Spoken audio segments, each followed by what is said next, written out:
It's day 74 of 118 days with the Tudors, and today we're looking at 1558. And in this year, Mary I, Queen of England, dies. Mary's health had deteriorated over the years. We know from her phantom pregnancies that there were obviously some issues there. She'd always suffered with headaches and gynecological issues. In 1558, things start to get worse. In the summer of 1558, she develops a fever. Now, flu was rife at this time. We have talked about this a little bit, that there were various epidemics going on during Mary's reign. So flu was one of them. So she did catch a fever at this time. She did improve, as so often happens, but then deteriorated again by the October. She knew the end was near, and she postponed and postponed and postponed naming Elizabeth, her half-sister, as her heir, but she eventually did that on the 7th of November. Now, where was her husband while all this was going on? Well, he was off sorting out some things in the Netherlands. Also, his father had died, so he had stuff to sort out in Europe. But once he'd heard that Elizabeth had been named as heir, he basically said, well, there's no point me coming back then, is there? So he left his wife to die, essentially, because he was a bit too busy and there was nothing in it for him. So charming. Mary died at 6 a.m. on the 17th of November 1558. She was 42 years old. Receiving the news of his wife's death, Philip said he had reasonable regret. She'd only been on the throne for 5 years, which was not long enough for many of her policies to come to fruition. And it's quite often thought now, in kind of more recent academic work, that the sort of the plans she had for the future were good, solid ones. And she probably would have brought about a very intelligent and well thought out restoration to Catholicism, if she'd been sort of given the chance. So her funeral was on the 14th of December.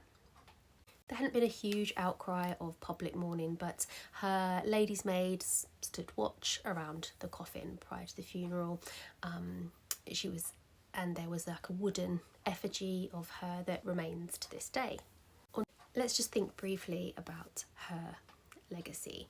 So she didn't leave the country in a great way, but a lot of that can't really be blamed on her. There'd been horrendous epidemics, 2 really bad harvests, so that's had a huge knock on lots and lots of things. The weather's been really bad. She was the first queen regnant. We can argue about Matilda till we're blue in the face, but she was the first queen, at least in her own right, in a very, very long time. And they didn't know what to do with her. They didn't even know how to paint her portraits. If you look at the first portraits of her as queen, they're just mirroring Henry. So she really was a platform for Elizabeth to step onto. They'd made their mistakes with her PR. They'd learnt a lot about how to sort of, work with a queen. Also, Elizabeth had learnt the dangers of marrying a foreigner, marrying somebody who, has powers in other countries. She's also sort of taught her how futile it was to persecute people for their religion. So Elizabeth has learnt a lot from this. Her council have learnt a lot from this.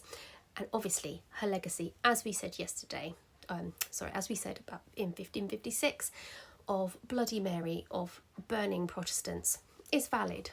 She did that. But we also, as I said, need to put it into the context of the fact that, yes, she burnt these 280 to 300 Protestants.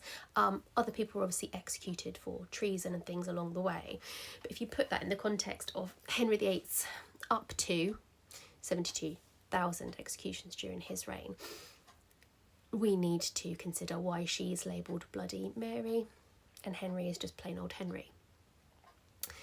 Also, she's very often compared to Elizabeth, but we need to consider the fact that she only had those 5 years. And if we compare how much she achieved in her, or how much she did in her 5 years, to how much Elizabeth does in her first 5, that's a much fairer comparison. So try and play devil's advocate here. That's the end of Mary I, and I hope we can come back to her in the future, because I feel like we didn't really get to say too much about her, because those 5 days and 5 years have flown by. So I will see you tomorrow for 1559 for Elizabeth I's coronation.